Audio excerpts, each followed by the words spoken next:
Hi, it's time for Street Talk, your voice and your views on the issues in the news. After critical victories in the U.S. primary elections this week, Senator Hillary Clinton is optimistic that she's the best Democrat to beat Senator John McCain in November's presidential election. Voters in New York City talked about the direction they think the race will take now. I think it's going to get very ugly. I think Hillary will make it ugly. I think she's already shown herself to, lean that way as quickly as possible. And I think now they beat each other up while the Republicans sit back and just take their time. Because Obama did better than Hillary in the prior elections. He won 11 states in a row.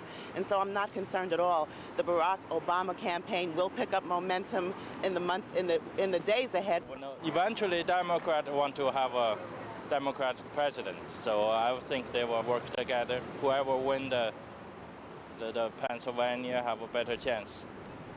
They need to group together, I think. Mixed reactions from Democrats there.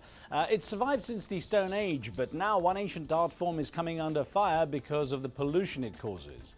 Black pottery is a symbol of a once highly civilized culture in China's Shandong province, but the belching black smoke generated during the production process has environmentalists up in arms.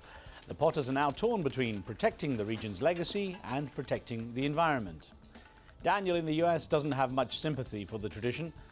As an environmentalist, I think we should ban this method of pottery because of the amount of pollution it's causing. A viewer in the US questions the fairness of environmental controls. Why should we ban them from practicing their tradition if we don't ban smokers? Hamza in the US thinks it's time to change our priorities. The rate of pollution in China is increasing in alarming numbers, and continuing this form of pottery will have a negative impact on China and ultimately on the rest of the world. Well, now we go to our Street Talk segment, Punchlines, where we look at some of the best cartoons from around the world. Matt Worker's with us for that. He's the editorial cartoonist with the DC-based Politico.com. Here's what we had a look at.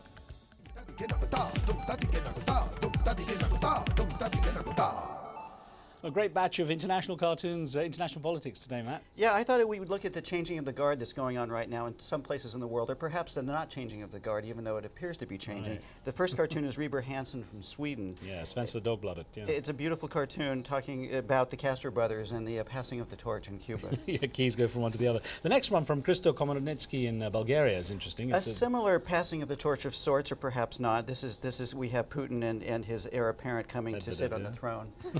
Yeah, of course, nothing's going to change from what he's suggesting there. The third one's interesting. General Musharraf here in Pakistan. Yes, this is John Larder, one of the great Canadian cartoonists, a great caricature of Musharraf. In a surprise verdict, Pakistan Supreme Court dismisses challenges to Musharraf's rule. And then we have the Supreme Court. All in favour of that most excellent fellow Musharraf staying in power. I love the way he draws. Really I saw lots of cartoons of him when all this was happening. I can imagine. Great talking with you. We'll see you soon. Great. Cheers, Matt.